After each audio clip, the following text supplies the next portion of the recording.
دوای 27 ساڵ لە حوکمڕانی پارتی و یەکێتی لە هەرێمی کوردستان بەهۆی گەندەڵی و خراپیدارەدانی هەرێم ئێستا هاوڵاتیان لە خزمەتگوزاری سەرەتایی بێبەشن. هاوڵاتیانی سۆران ئێستا بەدەرفەت دەزانن تۆڵەی خۆیان لە دەستەڵات بکەنەوە. ئێمە وەک هاوڵاتیانی دەڤەری سۆران و قەزاونەحەکانی دەوروبەری دەنگ بە لیستی ١٩٤ کۆمەڵی ئیسلامی کوردستان و کاندیدا دەنگ بەرز و زوڵاڵەکانی دەدەین.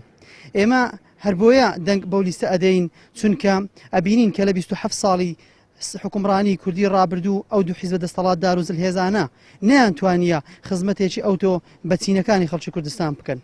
بزانین خزمەتیان بە کامەچینی ئەو کوردستانی کردیە. هەر چین و توێژێک لێ ئەپرسی گلەی هەیە، هەر چین و توێژێک لێ ئەپرسی ناڕازیە لەوەی کە خزمەت نەکرایە. دەسەڵاتدارانی ئەم هەرێمە کە پارتی و یەکێتی حکومی ئەو کوردستانیان کردووە کە بە 27 ساڵ نەیانتوانی بێ ژیانێکی شایستە و ژیانێکی خۆشگوزەران بۆ هاوڵاتیانی خۆیان دابین بکەن. ئایا تۆ چاوەڕوانی چیەکەی لەم دەسەڵاتە تاکەی دەتەوێت بیکەی بە چل ساڵ بە چل ساڵ دەتوانن کە بە 27 ساڵ نەیانتوانی تۆ بە چل ساڵ دەیتوانن؟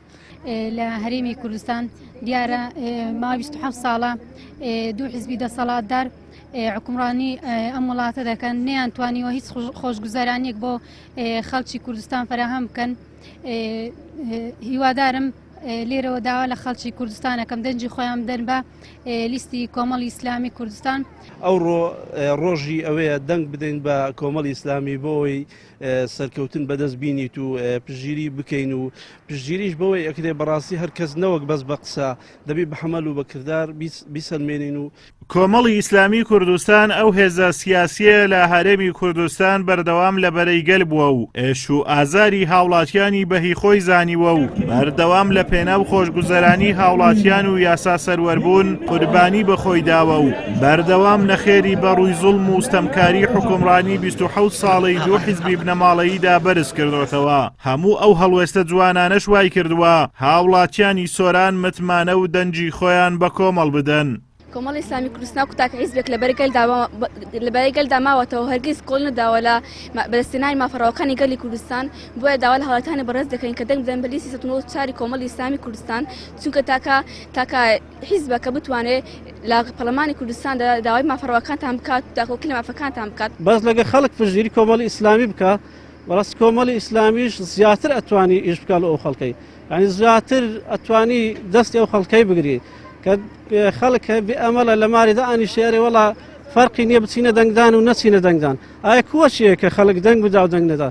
کۆمەڵی ئیسلامی لە ڕابردوو و لە داهاتوش دڵنیام کە شوێن کاری زۆر باشی کردووە کە جێگای ئەوە بووە کە من بتوانم دەنجی خۆمی پێ بدەم و دڵنیام کە کۆمەڵی ئیسلامی سەرکەوتووە بێ.